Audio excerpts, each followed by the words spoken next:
welcome to my channel. Thank you for tuning in. I am your girl Adeyemi, and today I want to talk about something else you can do when you're not in the mood to pray.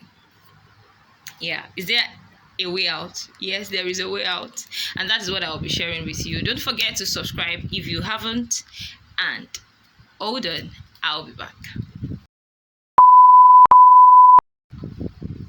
So probably you wake up in the morning and then you are out of words, like you don't want to say anything, but you feel you should talk to God, or you feel you need someone to talk to, or you've had your day and then the day there are so many things that happen and then they are too overwhelming and then you don't even know how to put your thoughts to words, but you really want to say something but no word is coming out of your mouth, and then you feel like, I'm not in the mood to pray, I don't want to pray, or maybe the devil just whispers to you that no, today is not the right time to pray. You just sinned, or you just did something, or this is more important. Don't talk to God now. You can actually talk to God later or something. This video is for you. Go nowhere. First thing I'll be saying is that prayer is not a duty, it's not an activity. Prayer is more of a conversation between a child and his father, between a child and our father. That is what prayer is all about. You talking to God and then God talking to you. Yes, it takes two to have a conversation. So prayer is not complete if you don't hear from God. Prayer is you talking to God and then God talking to you. And prayer shouldn't always be when you need something from God, when you want God to do something from you. It could just be, God, you're amazing. Did you just do this for me? That is prayer. You just praised God. And that is prayer too. Prayer is communicating with God. So you should not view prayer as an activity, as a religious activity where you have to go through a particular position, you have to have a particular position to talk to God, or you have to do some things, there should be some rituals that must be met and all of that. That is not what prayer is all about. If you limit prayer to being, okay, there should be a position to prayer, there should be a way to pray, then you might actually be limiting your chances of having a stronger, intimate time with God. Yes, because the more you communicate with God, the more you get to know God and His ways. So if you limit yourself to before you go out in the morning or late when you're back from work, first of all, before you go out in the morning, you have a lot of things you want to do before you go out, probably doing house chores, getting ready for work, preparing the children for school and all of that. So you are busy. So you might not really have ample time to actually talk to God. And if you want to postpone it till you're back after the day's event, you might also be limiting yourself because you're tired and then there are still other things you want to do, probably cook, get the children ready for bedtime and all of that. So what happens during the day, even when you're at work, when you're on site, when you are in your business, you can still talk to God because God is everywhere.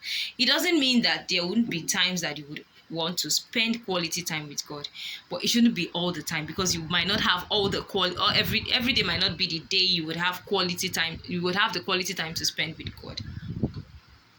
So while you're busy, you can still talk to God. So prayer is not, it shouldn't be a sense of duty. It shouldn't be something you would tick off your to-do list and say, done, prayer, check. So I'm not praying again today. No, prayer is communication. It is conversation between you and your Heavenly Father. So when you feel like you're not in the mood to pray, when you feel like you don't want to pray, what other thing can you do? You can actually just remind yourself that God is everywhere and you are not alone. Even in your low state, even in that state of being feeling condemned, feeling out of place, feeling left out, other people might leave, but God does not leave. He says, I would be with you. I would neither leave you nor forsake you. That is not for some set of children. It is for everybody. That is a promise God has made, and it does not go back from His word. God keeps promises. So when you feel overwhelmed, when you feel down, remember that God is with you. You're not alone. And when God is with you because he wants to talk to you. So it is better you pay attention to the presence of God around you. Listen to him. Sometimes the solution to the situation is in God's instruction. So you want to listen to God. Pay attention. Don't focus too much on the problem. Focus more on the presence of God around you. One of the things I do in overwhelming situations will just be, God, what will you have me do? I ask God that almost all the time, because sometimes you get to the end of yourself, and then you have no answer. And then you have to go to the one who has all the answers, right? So you just want to ask God, what will you have me do? And he would answer. He would definitely answer. He will prefer solution to that situation. So make sure you are aware of that, of the presence of God around you. Another thing is that you're still not alone, because you're not the only person who is going through that situation. You're not the only person who does not feel like praying. You're not alone. It's not peculiar to you. There are other people who don't feel like praying as well. So this video, I feel you would find it helpful if you've ever experienced it. This thing I'm talking about happened to me some weeks back, so I thought to share with you. Another thing is that don't be tempted to always approach God formally. Like whenever you want to talk to God, so you have to wear your skirt, and then you have to talk in, and then knot your tie, and then wear your wristwatch before you talk to God. Some people, maybe it's good for them. Some people, they have to wait till they brush their teeth before they talk to God. But me, I talk to God anytime, because God is always accessible. Jesus talking in Matthew 11-28, he told us, he said, "Come to me, weary and heavy laden, and I will give you rest." It means that you shouldn't wait till you are in your high state. You shouldn't wait till things are happening for you before you talk to God. Even when you are low, when you're down, don't give in to the devil. Talk to God in that low state. Talk to God anyhow, and there is a promise attached to it. It says he would give you rest. So definitely when you seek the face of God in your low state, when you talk to God, irrespective of what you're going through, there will definitely be answers. The answers might not be immediately. It could just be close your eyes and sleep. It could just be rest. I will do it. When God tells you he's going to do something, it doesn't mean he will do it the next minute. And it doesn't mean he will not do it the next minute. A day in the presence of God might be like 10 years to us, or a month, or the next day to us. God works. God is not limited by our own calendar here.